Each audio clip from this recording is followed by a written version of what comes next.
Hey everyone, I wanted to make a quick video of showing you how to use infinite color and get the most out of it in as little time as possible. Now I love using it because it has a wide range of potential, but you really need to harness it.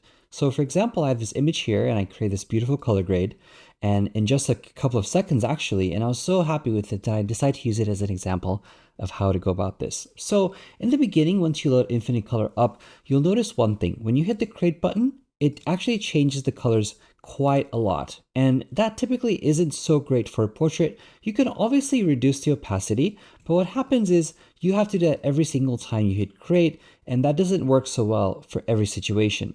So what I'll do here is instead of using that color group, I'm going to delete that really quick. Then I'll go to the create button and right click. And then here it says group opacity, I'm going to drop that down to around 20%. You can of course change the group name if you want to, or also change the color that it's associated with. So if I'm going for something, let's say red, because or orange, I'll call it warm tones. And then I'll go back. And then now when I hit create, you'll notice that the group itself, the opacity is 20%, and it has an orange icon next to it. So this is really great because every single time that I click on it, it's going to give me something much more subtle and much more nuanced. Like this, I think is really beautiful. It adds a nice, beautiful color tone to it. And here's the best part about this method is that let's say that I like this, but I want to extrapolate on this and see where it takes me. I can keep this and I can stack. I can hold Option on my keyboard. I'm using a Mac and I'm going to hit create. And then what that does is it adds one more group on top of it. So it just stacks it and you can get a variety of different color tones based off of what you already have. So it's going to take this and just like a tree branch out and offer you another level of adjustability. Now the beautiful part about this is as I'm clicking through, I already know that I like the base warmth, and this gives me a bunch of options into how far I can take it. So this is really beautiful. I think this two together works really well. Another good part about this color stacking method is that because if you have these 10 adjustment layers stacked on top of each other, the way that they interact is very beautiful and I would say complex in the overall look that it provides, and furthermore giving you more originality to the image. Now the other great part about this is that let's say that you possibly don't want one of these adjustment layers on, you can turn them off individually over here. Or another thing that you could do is, let's just say you turn this one on and off and you realize it's causing quite a large impact. You can actually shuffle it and randomize that specific layer. I won't do that at this current moment, but I think that's important to note. Now, the other thing to note is that intensity is also there as an option. So if you want more intensity of your adjustment layers, so for example, if you notice here on my curves, let me just pull this down. You can see how far or how little the curves are modified. But when I increase the intensity, what will happen is on the next roll, you'll see that these are pushed even further. So it's different from opacity in the sense that these adjustment layers get pushed even further the higher the intensity is up. So I just leave it as default and just adjust my opacity, and I think that's pretty good enough for me. Now the next thing that I would really want you to know is the harmony tab is really great because let's say that, for example, you are almost there but not quite. Or you might just want to apply this as its own individual color grade. What you could do is simply use each color harmony that you want, indicated by the icon. So for this instance, I'm going to use a triadic color scheme, which is a pretty common and complementary color style, I think, in terms of how it looks in the shadows, midtones, and highlights. And then what I go ahead and do is I click on create and it asks me to pick a color.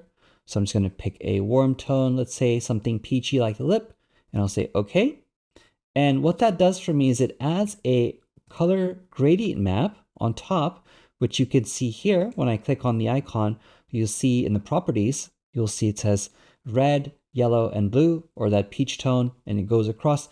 So it allows you to determine exactly what color you want as your primary color, and then the rest get automatically added into a gradient map. A gradient map indicates your shadows, midtones, and highlights, and shows you what color is going to be represented where. In this example, you see that the highlights are reflected here and the shadow is a little bit warmer. So what you could do similarly is right click on the create button, reduce the group opacity down to say 20. Go back and try it one more time and do it again. And then now you have something a little bit lower. You can also go ahead and reduce the opacity even further if you choose to. Or another thing you could do here with Harmony is if you like the color palette, but you simply want to change, say, red to the shadows and highlights and vice versa, there is an option here, which at the bottom, when you click on it, you'll see that the colors of the gradient map get swapped around. And so you can really decide exactly what you want, and you get a visual representation of exactly what that gradient map looks like, and that's really cool. So aside from that, you also have a couple other options where the blending mode of this gradient map is set to color.